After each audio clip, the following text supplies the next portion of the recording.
ये जो हम लोग सब्जेक्ट पढ़ रहे हैं फिजिकल फार्मास्यूटिक्स, इसके अंदर हम लोग को अपने 11-12 की फिजिकल केमिस्ट्री के टॉपिक्स को ही पढ़ना है।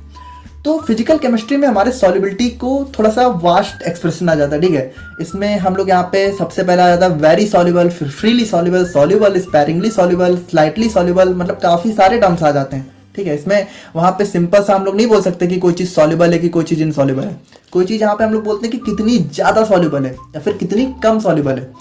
तो यहाँ पे हमारे कुछ टर्म्स आ जाते हैं। जैसे पहला आ जाता है हमारा वेरी सॉल्युबल। वेरी सॉल्युबल का मतलब सबसे ज़्यादा सॉल्युबल। तो इसमें हम लोग इसको एक्सप्रेस कैसे करते हैं, इसमें यहाँ पे होता है parts of solvent required for 1 part of solute. So यहाँ पे देखो क्या लिखा हुआ है, वेरी सॉल्युबल के आगे लिखा हुआ है लेस देन 1 पार्ट। यानी यहाँ पे ये बताया जा रहा है कि मान लो अगर हम लोग सॉल्यूट का मान लो एक मॉलिक्यूल लेते हैं, समझ रहे हो, तो सॉल्यूट का ये एक मॉलिक्यूल यहाँ पे लेस देन 1 पार्ट, यानी कि सॉल्वेंट के एक मॉलिक्यूल से भी लेस पार्ट में सॉल्युबल हो जाएगा। यानी ये इतना ज़्यादा सॉल्युबल है, वेरी सॉल्युबल, बहुत ज़्यादा। तो इसको सॉल्वेंट का एक मॉलिक्यूल भी नहीं चाहिए, यानी जितना सॉल्यूट है उतना भी सॉल्वेंट नहीं, उससे आधे सॉल्वेंट में भी ये जाके डिजॉल्व हो जाएगा। तो मतलब काफ़ी ज़्यादा ये वेरी सॉल्युबल हो जाता है। और फ्रीली सॉल्युबल की बात करें तो इसके लिए हम लोग को जो है सॉल्वेंट के 1 से 10 पार्ट लगते हैं। यानी फ्रीली सॉल्युबल की बात करें तो मान लो हमारा ये सॉल्यूट का मॉलिक्यूल है, तो कम से कम सॉल्वेंट के एक मतलब 1 में भी हो जाएगा और 1 से लगभग 10 पार्ट तक लग सकते हैं। जैसे कि कुछ कुछ यहाँ पे रेंजेस आ जाती हैं। तो ये हो गए हमारे सॉल्वेंट के मॉलिक्यूल्स और ये हो गया हमारा सॉल्यूट। तो सॉल्यूट का एक मॉलिक्यूल 1 से 10 पार्ट में सॉल्युबल हो सकता है, 1 में भी हो सकता है, 2 में भी, रेंज करता रहता है। और फिर आता है हमारा वर्ड सॉल्युबल। तो सॉल्युबल के लिए यहाँ पे आता है हमारे सॉल्वेंट के 10 से 30 पार्ट, यानी लगभग अगर मान लो सॉल्यूट का एक मॉलिक्यूल है तो सॉल्वेंट के 10 से 30 मॉलिक्यूल्स लगेंगे उसको डिजॉल्व या फिर सॉल्युबल करने के लिए। फिर आता है हमारे स्पैरिंगली सॉल्युबल, तो उसी तरीके से इसमें 30 से 100 पार्ट, ठीक है। फिर आता है स्लाइटली सॉल्युबल, इसमें हो गए 100 से 1000 पार्ट। फिर आता है वेरी स्लाइटली सॉल्युबल, यानी बहुत कम सॉल्युबल, तो यहाँ पे सॉल्वेंट के 1000 से 10,000 पार्ट तक लग सकते हैं। और फिर आता है हमारा प्रैक्टिकली इनसॉल्युबल।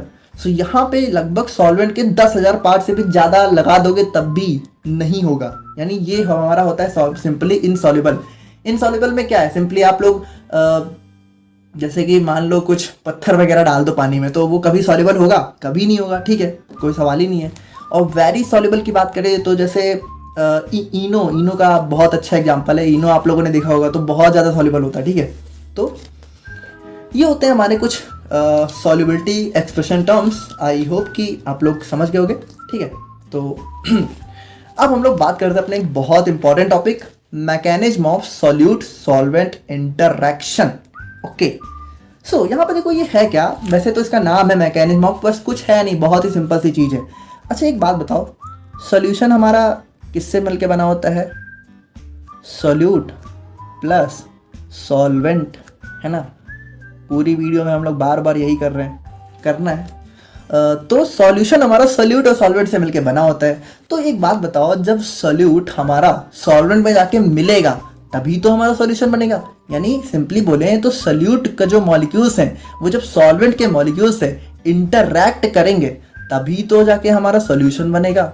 तो वही चीज़ यहाँ पे बता रहा है कि किस तरीके से यहाँ पे मैकेनिज्म क्या, यानी कि किस तरीके से जो हमारा सॉल्यूट के मॉलिक्यूल्स हैं वो हमारे सॉल्वेंट के मॉलिक्यूल से जाके इंटरैक्ट करते हैं, ठीक है। तो solute solvent interaction is a process which results in the stabilisation of solute species in the solvent molecules. देखो आप लोगों को पता है कि सॉल्यूशन हम लोग किसी चीज़ को तभी बोलते हैं जब जो हमारा सॉल्यूट है वो सॉल्वेंट में जाके गायब हो जाए, यानी पूरा स्टेबल हो जाए उसी के अंदर, समझ रहे हो। जैसे नमक और पानी को जब हम लोग मिलाते हैं तो नमक हमारा कभी भी दिखता थोड़ी, हमें मिलाते जाते हैं गायब हो जाता है, तो तभी हम लोग उसको सॉल्यूशन बोलते हैं। वही अगर पत्थर को मिलाएं तो पत्थर हमारा थोड़ी कभी पानी में मिलेगा, वो अलग अलग दिखेगा, तो उसको हम लोग सॉल्यूशन नहीं बोलेंगे। तो सॉल्यूट सॉल्वेंट इंटरेक्शन हमारी वो प्रोसेस होती है जिसमें हमारा जो सॉल्यूट है वो हमारा सॉल्वेंट मॉलिक्यूल के अंदर जाके पूरी तरीके से स्टेबिलाइज हो जाता है, मस्त, है ना, तभी हमारा सॉल्यूशन बनता है।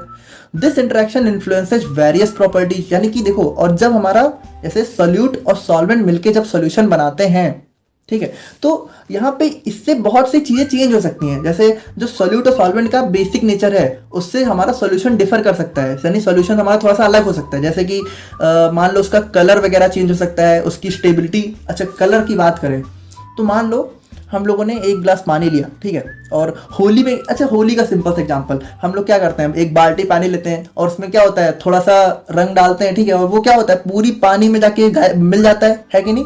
तो क्या होता है, जो हमारा पानी है, क्या उसका नेचर है कलरफुल होना? उसका तो नेचर नहीं है। लेकिन क्या हुआ, जैसे ही हम लोगों ने रंग डाला वो पूरे पानी में जाके मिल गया, उसने पूरे पानी के कलर को चेंज कर दिया, ठीक है। पानी हमारा कलरलेस होता है, उसने कलर कर दिया। यानी यहाँ पे ये जो इंटरेक्शन है ये हमारे वेरियस प्रॉपर्टीज को इन्फ्लुएंस मतलब चेंज कर सकता है, ठीक है। यानी कलर चेंज कर सकता है, स्टेबिलिटी चेंज कर सकता है, और फिजिकल प्रॉपर्टीज यानी कि जो हमारा सॉल्वेंट है, ठीक है, जैसे उसकी डेंसिटी यानी कि उसका गाढ़ापन, या फिर जो भी विस्कोसिटी होता है गाढ़ापन, और डेंसिटी यानी कि कितना उसका घनत्व है, तो वो सारी चीज़ें भी चेंज हो सकती हैं। तो ये होता है हमारा। और बाकी अगर हम लोग बात करें, this the interaction depends on various factors like attractive and repulsive forces, ion dipole interaction, hydrogen bond, van der Waals forces. So यहाँ पे देखो होता क्या है, जैसे अब इस चीज़ को आप लोग बहुत ध्यान से समझना, ठीक है। ओके, सो यहाँ पे देखो इस डायग्राम से हम लोग समझते हैं। देखो जैसे ये हो गया, मान लो हमारा सॉल्यूट, जैसे मान लो हम लोग जो सॉल्यूट है और सॉल्वेंट है उसके अगर इंटरमॉलिक्यूलर स्ट्रक्चर लेवल पे जाके चीज़ों को देखें तो हमारे मॉलिक्यूल्स होते हैं ना, ऐसा इस टाइप का होता है इंटरमॉलिक्यूलर स्ट्रक्चर। तो यहाँ पे देखो क्या होता है, जो हमारे मॉलिक्यूल्स होते हैं, जैसे ये मान लो ये हमारा सॉल्यूट का मॉलिक्यूल है, ये हमारे सॉल्वेंट के मॉलिक्यूल्स हैं। तो देखो यहाँ पे मॉलिक्यूल्स आपस में बहुत अच्छे से अरेंज होते हैं, यानी इनके बीच में कुछ अट्रैक्शन फोर्स होती है कि नहीं होती है। जैसे मान लो हमारा कोई भी सॉल्यूट है तो उसके जो डिफरेंट अब एक सॉल्यूट के अंदर बहुत मॉलिक्यूल्स होते हैं, पता है ना। तो वो बहुत सारे मॉलिक्यूल्स आपस में किसी फोर्स से ही तो जुड़े हुए हैं, है ना। तो जैसे मान लो ये हमारे सॉल्वेंट के बहुत सारे डिफरेंट मॉलिक्यूल्स हैं, तो इनके बीच में देखो कुछ फोर्स लगती है। ये हमारा बॉन्ड टाइप का बन गया है, तो बॉन्ड के अंदर क्या होती है, फोर्स ही तो होती है। तो यहाँ पे देखो जैसे मान लो हमारा सॉल्यूट अगर मान लेते हैं ए है, तो मान लेते हैं हमारा जो सॉल्यूट है उनके मॉलिक्यूल्स यानी कि मॉलिक्यूल्स के बीच में जो हमारी फोर्स लग रही है उसको हम लोग दिखा देते हैं ए से, यानी ये हमारा ए इंटरेक्शन हो गया, ठीक है। यानी ये हमारी हो गई ए इंटरेक्शन फोर्सेज, ठीक है।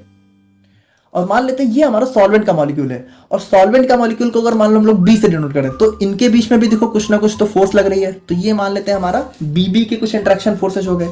अब देखो हम लोगों ने क्या देखा, जब हमारा सोल्यूट प्लस सॉल्वेंट को हम लोग मिलाएंगे तो जब हमारा सोल्यूशन बनेगा तो जो हमारा सोल्यूट है उसको क्या होगा, सॉल्वेंट के मॉलिक्यूल्स आपस में आके थोड़ा सा घेरते हुए रहते हैं, ऐसा कुछ होता है ना कि ये हमारा जो सोल्यूट है, ठीक है, और फिर हमारा सॉल्वेंट के मॉलिक्यूल्स इसको चारों तरफ से यहाँ पे इस तरीके से डिजॉल्व कर लेते हैं। तो ये चीज होगी कैसे, ये बताओ। मतलब ये जो सॉल्वेंट का मॉलिक्यूल यहाँ पे आया है तो ये कैसे आएगा, ये तब आएगा ना जब यहाँ पे ब्रेक होगा। जैसे हम लोगों ने जब सोल्यूट को सॉल्वेंट में डाला तो जब यहाँ पे सोल्यूट की जो फोर्सेज है, जो बॉन्ड है, ये बॉन्ड जब ब्रेक होंगे, जब हमारे सॉल्वेंट सोल्यूट के मॉलिक्यूल्स अलग होंगे और यहाँ पे इसका भी बॉन्ड जब ब्रेक होगा तभी तो जाके हमारा सोल्यूशन बनेगा। यानी कि देखो जब हम लोग यहाँ पे सोल्यूट प्लस सॉल्वेंट को मिलाते हैं, देखो समझ रहे हो ना, काफी सिंपल सी बात है। सोल्यूट के मॉलिक्यूल्स के बीच की फोर्सेज हो गई ए, सॉल्वेंट के मॉलिक्यूल्स के बीच की फोर्सेज हो गई बी, ठीक है।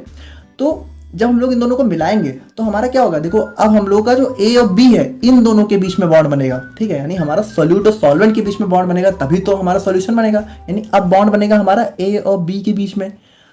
सो यहाँ पे देखो जो हमारा सबसे बेसिक फिनोमेना है, यानी हमारी कंडीशन फॉर सॉल्युबिलिटी की बात करें तो यहाँ पे देखो, if A is the solvent and B is the solute then there are mainly 3 types of interaction involve in solute solvent interaction. यानी अगर मान लो जो हमारा A है वो हमारा सोल्यूट है, B हमारा सॉल्वेंट है, ठीक है। तो अगर हम लोग यहाँ पे ए बी को मिला के सोल्यूशन बना रहे हैं, ठीक है, तो हमारा 3 टाइप की इंटरेक्शन होती है यहाँ पे। सबसे पहला होता है ए इंटरेक्शन, यानी जो हमारा सोल्यूट के बीच की इंटरेक्शन होती है। फिर होता है हमारा बी इंटरेक्शन, यानी जो हमारी सॉल्वेंट के बीच में इंटरेक्शन होती है। और फिर इन दोनों को मिलाने के बाद जो हमारा बनता है तब हमारे इंटरेक्शन किसके बीच में होती है, हमारे सोल्यूट सॉल्वेंट, यानी ए और बी, यानी सोल्यूट, देखो ए हमारा सोल्यूट, बी हमारा सॉल्वेंट, यानी अब हमारे इंटरेक्शन होगी किसके बीच में, सोल्यूट सॉल्वेंट इंटरेक्शन। वही चीज तो हम लोग पढ़ रहे हैं, देखो ये हमारा किसका मैकेनिज्म है, सोल्यूट सॉल्वेंट इंटरेक्शन का। तो जब हम लोग सोल्यूट सॉल्वेंट इंटरेक्शन की बात करेंगे तो बहुत इंपॉर्टेंट जो चीज है वो ये है कि ये इंटरेक्शन हमारा ए बी जो इंटरेक्शन है वो हमारा ए और बी के इंटरेक्शन से ज्यादा होना चाहिए। यानी जो हमारा ए और बी के बीच की फोर्सेज हैं, आप कह सकते हो, वो हमारी ए और बी की फोर्सेज से ज्यादा होनी चाहिए, वरना हमारा सॉल्यूशन बनेगा ही नहीं। देखो इस बात को थोड़ा समझना, देखो ये सारी चीजें हम आपको बहुत डीप लेवल में जाके समझा रहे हैं, ठीक है, वरना ऐसे तो बहुत इजीली भी समझा सकते हैं, बट ये अंदर मतलब किस तरीके से इंटरमॉलिक्यूलर लेवल पे चीजें हो रही हैं हम आपको वो बता रहे हैं। तो इस चीज को समझने की कोशिश करो ताकि आप लोग को कॉन्सेप्ट बिल्कुल अच्छे से पता हो। देखो बहुत ही सिंपल सी बात है, हम लोगों ने मिलाया सॉल्यूट, हम लोगों ने मिलाया सॉल्वेंट, सॉल्यूट के बीच की फोर्सेज ए, सॉल्वेंट के बीच की फोर्सेज बी। अब जो हमारा सॉल्वेंट बनेगा, सॉल्यूशन बनेगा, उसमें फोर्सेज हमारी ए बी के बीच में होंगी। तो अगर ए बी बॉन्ड बनना है तो वो तभी बनेगा जब हमारा ए का बॉन्ड ब्रेक होगा, बी का बॉन्ड ब्रेक होगा, है कि नहीं। तो ए और बी का बॉन्ड ब्रेक कब होगा, जब हमारा ए बी का बॉन्ड यहाँ पे हाई होगा, यानी ए और बी के मिलने के चांसेस कब ज्यादा होंगे, जब इन दोनों के टूटने के चांसेस ज्यादा होंगे। जब ये दोनों टूटेंगे तभी तो ये दोनों मिलेंगे, ठीक है, तभी तो हमारा ये बनेगा। यानी ये जो हमारा इंटरेक्शन है ये हमारा हमेशा जो है इन दोनों से ज्यादा होना चाहिए। तो ये होती है हमारी सॉल्यूशन की एक बेसिक कंडीशन, ठीक है। Now for the formation of solution at normal condition, A B interaction should be greater than A and B interaction, ठीक है। यानी कि जो हमारा सॉल्यूट सॉल्वेंट इंटरेक्शन है वो हमारा सॉल्यूट और सॉल्वेंट इंटरेक्शन से ज्यादा होना चाहिए। देखो नॉर्मल कंडीशन की बात कर रहे हैं, बाकी आप लोग चाहो तो टेम्परेचर बढ़ा के, ठीक है, या फिर प्रेशर वगैरह कम ज़्यादा करके तो चीज़ें चेंज कर ही सकते हो, बट एक नॉर्मल टेम्परेचर पे हमारा जो है ये सारी चीज़ें होनी चाहिए। तो ये होता है हमारा यहाँ पे कंडीशन फॉर सॉल्युबिलिटी। बाकी अगर हम लोग बात करें अपने principle of solute solvent interaction की, यानी कि जो हमारा सॉल्यूट सॉल्वेंट इंटरेक्शन का मैकेनिज्म है वो हमारे कौन से प्रिंसिपल पे बेस होता है, तो इसके पीछे जो हमारा प्रिंसिपल होता है वो होता है हमारा यहाँ पे लाइक डिजॉल्व लाइक। देखो बिल्कुल ध्यान से समझना, लाइक डिजॉल्व लाइक का मतलब है कि जो जैसा होगा वो उसी मतलब वैसे ही, जैसे जिस नेचर का सॉल्वेंट होगा वो उसी नेचर के सॉल्यूट में डिजॉल्व होगा। लाइक डिजॉल्व लाइक का मतलब है कि सेम डिजॉल्व सेम, ऐसे समझ लो, लाइक जैसे कि देखो मेनली हमारे दो टाइप के सॉल्यूट या सॉल्वेंट होते हैं। एक होता है हमारा पोलर, ठीक है, एक होता है पोलर, दूसरा होता है नॉन पोलर। अब देखो पोलर नॉन पोलर क्या होता है, तो अभी इसको भी बता रहे हैं, पहले समझो। मान लो अगर हमारा पोलर सॉल्यूट है तो वो हमारा किस सॉल्वेंट में डिजॉल्व होगा, वो हमारा पोलर सॉल्वेंट में जाकर ही डिजॉल्व होगा, समझ रहे हो। और जो हमारा नॉन पोलर सॉल्यूट है वो हमारा नॉन पोलर सॉल्वेंट में ही जाके डिजॉल्व होगा, ठीक है। हमारा जो पोलर सॉल्यूट है वो हमारा नॉन पोलर सॉल्वेंट में नहीं डिजॉल्व होगा, और नॉन पोलर सॉल्यूट हमारा पोलर सॉल्वेंट में डिजॉल्व नहीं होगा। तो ये चीजें होती हैं। देखो लाइक डिजॉल्व लाइक यानी कि देखो अगर सॉल्वेंट सॉल्यूट पोलर है तो सॉल्वेंट भी पोलर, यानी जो जैसा है वो उसी में जाके डिजॉल्व होगा, लाइक डिजॉल्व लाइक। तो ये होता है हमारे यहाँ पे basic principle, polar solute dissolves in polar solvent और non polar solute dissolves in non polar solvents. अभी देखो पोलर नॉन पोलर का कॉन्सेप्ट हम लोग थोड़ा सा लास्ट में क्लियर करेंगे, क्योंकि वैसे ही आपके कोर्स में तो है नहीं, बट आई थिंक बहुत लोगों को पता भी होगा। जिनको नहीं पता वो वीडियो का थोड़ा सा लास्ट पार्ट देखना, और जिनको नहीं इंटरेस्ट है जानने में वो छोड़ देना, बात खत्म। अभी बात कर रहे हैं, टेंशन लेने वाली कोई बात नहीं है, ठीक है। सो फाइनली अब हम लोग बात करते हैं इस मैकेनिज्म के बारे में, यानी कौन सी फाइनल मैकेनिज्म होती है। तो देखो मैकेनिज्म बहुत ही सिंपल है। जो हमारी सॉल्यूट सॉल्वेंट इंटरेक्शन की मैकेनिज्म है वो हमारी 3 स्टेप में इन्वॉल्व होती है। पहला होता है detachment of solute from bulk, और दूसरा होता है formation of vacant site in solvent, और तीसरा होता है इंजर्शन of solute molecules in the vacant site of solvent. तो यहाँ पे ध्यान से देखना 3 स्टेप है। पहला स्टेप है detachment of solute from bulk. देखो यहाँ पे बहुत ही सिंपल सी बात है, जैसे जो हमारा सॉल्यूट है वो ऐसा तो है नहीं हम लोग एक मॉलिक्यूल उसका ले रहे हैं, एक हम लोग थोड़ा सा भी सॉल्यूट लेंगे तो उसके अंदर बहुत सारे मॉलिक्यूल्स होंगे। तो वो जो बहुत सारे मॉलिक्यूल्स का जो बल्क है, ठीक है, जैसे बल्क का क्रिस्टल होता है, क्रिस्टल के फॉर्म में रहते हैं। तो इस क्रिस्टल में से क्या होगा, हमारा सबसे पहले in this step 1 molecule of solute gets detach का मतलब अलग हो जाना, फ्रॉम सॉल्यूट बल्क क्रिस्टल ये है। This is further used in solute solvent interaction. यानी यहाँ पे देखो होगा क्या, ये जो हमारा सॉल्यूट बल्क दिख रहा है क्रिस्टल का, यहाँ से हमारा एक, यहाँ पे देखो ये वाला एक मॉलिक्यूल जाके अलग हो गया सबसे पहले सॉल्यूट से, ठीक है। और दूसरा स्टेप हमारा क्या होगा, दूसरा स्टेप होगा हमारा formation of vacant site in solvent, ठीक है।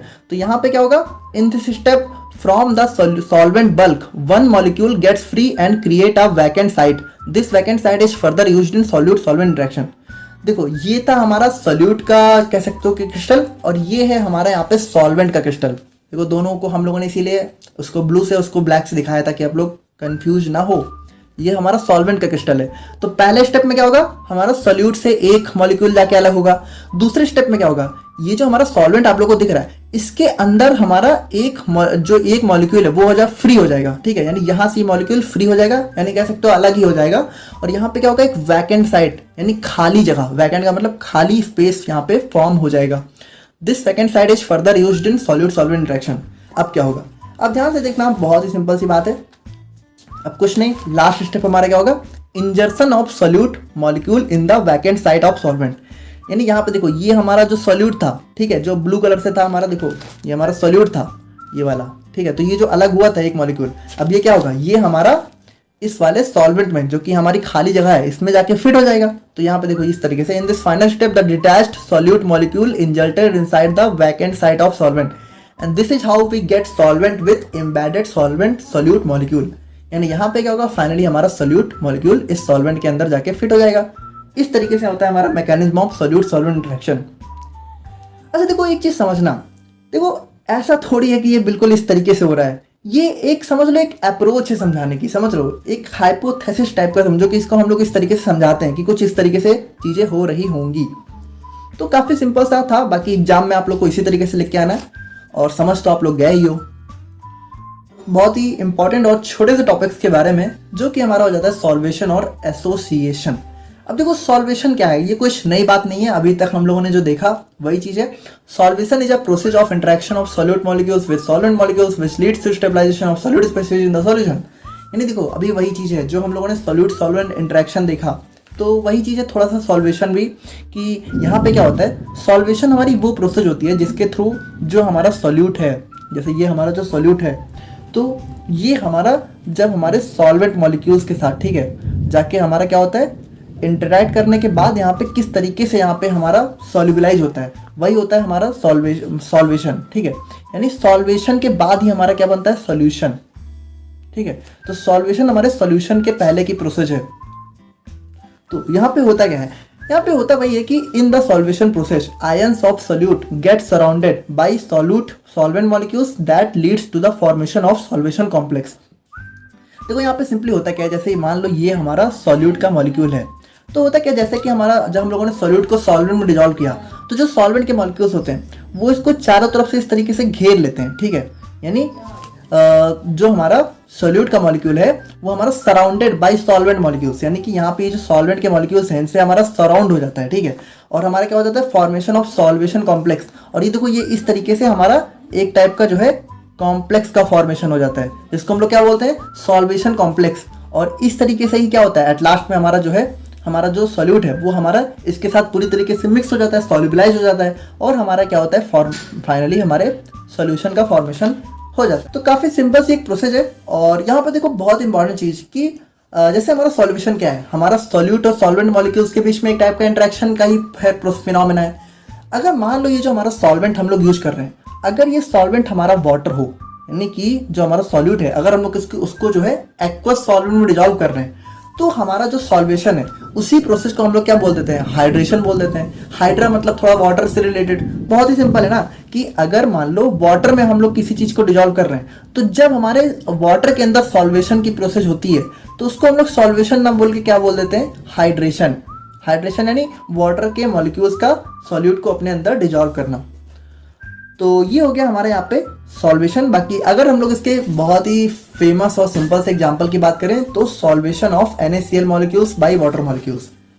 तो यहाँ पे देखो ये हो गया हमारा वाटर, ठीक है, और ये हो गया हमारा यहाँ पे NaCl। NaCl मतलब क्या, नमक, वही नमक जिसके बारे में हम लोग स्टार्टिंग से बात करते आ रहे हैं, सॉल्ट। तो यहाँ पे देखो आप लोग को पता है सॉल्ट वाटर में कितना ज़्यादा सॉल्युबल होता है।